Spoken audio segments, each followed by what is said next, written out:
Muy buenos días, queridos amigos. Hoy vamos a hablar acerca de uno de los principales reformadores del cristianismo. Nos referimos a Juan Calvino. Después de la protesta de Spira y la Confesión de Augsburgo en Alemania, el protestantismo tuvo una cierta victoria en dicho país. Pero siguieron años de oscuridad y conflicto para el protestantismo en toda Europa. Sin embargo, el protestantismo inició en Francia mucho más antes con un catedrático de la Universidad de París, quien fue Lefebvre. Según Tomás Fernández, que escribe en Biografía y Vidas Juan Calvino, dice que nació en Noyon, Francia, en el año 1509, que 50 años más tarde moriría en Ginebra en el año 1564.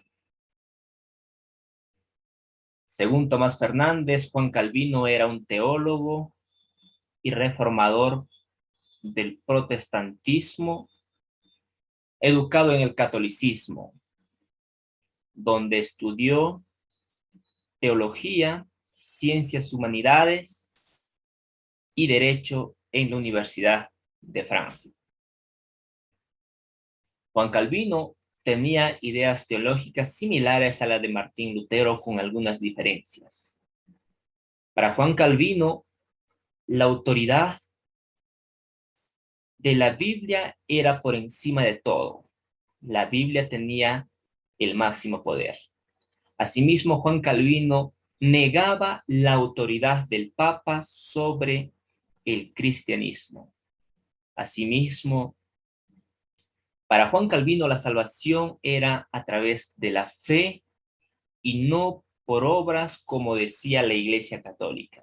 Y algo que diferenciaba de Martín Lutero era que Juan Calvino creía en la predestinación, que Dios había predestinado al ser humano tanto para salvación y para perdición. Asimismo, dice que Juan Calvino abandonó París por todas estas convicciones que él tenía en el año 1534, donde huiría a Ginebra, que poco tiempo después él sería expulsado de dicho país por la predicación del Evangelio. Asimismo, unos 10 años después, en el año 1541, lo volvieron a llamar los ginebrinos, debido a que Juan Calvino había avanzado con la predicación del Evangelio por las ciudades más alejadas de dicho país y de toda Europa. Asimismo, cuando vuelve a Ginebra, él le da de lleno a la predicación del Evangelio, se dedica a esto y logra que el Evangelio pueda llegar también a Francia. Después de la muerte de Ulrico Zwinglio en el año 1531, Juan Calvino sería uno de los principales reformadores del protestantismo en Europa. Asimismo, Elena G. de White, en el conflicto de los siglos, capítulo 12, ella menciona que Dios estaba preparando a un joven humilde, sincero, a un joven tranquilo, de mente poderosa y perspicaz, de vida pura y con devoción religiosa, que sería el predicador del Evangelio por esos lugares. Posteriormente, este sería el defensor del cristianismo en toda Europa.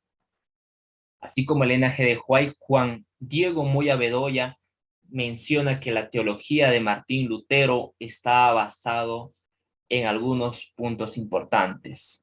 La autoridad eclesiástica constaba de 4 elementos importantes, que eran la organización de los obispos, la reunión a concilios, escuchar apelaciones de los fieles y aplicar correcciones a cada una de estas personas. En acuerdo con Calvino, la función preeminente de los obispos era la de predicar y explicar la palabra de Dios. En segundo lugar, era de administrar correctamente los sacramentos de la iglesia, los cuales eran 2. Primero, el bautismo. Segundo, la comunión con Dios. Y como tercer y último lugar, se encontraban ahí el amonestar, exhortar y corregir a quienes pecaren. Asimismo, Juan Calvino, en su obra Instituto de Religiones Cristianas, él escribe que la justificación por la fe era una rehabilitación que consistía en la aceptación mediante la cual Dios recibe en su gracia a cada ser humano, a cada uno de sus elegidos, y los tiene por justos. Esto consistía asimismo en la remoción de pecados sin imputación de la justicia a través de Cristo. Todo esto Moya Bedoya dice que Juan Calvino encontró en el libro de los Romanos. Es ahí donde encuentra que Dios había entregado a su Hijo para que pueda morir por nuestros pecados.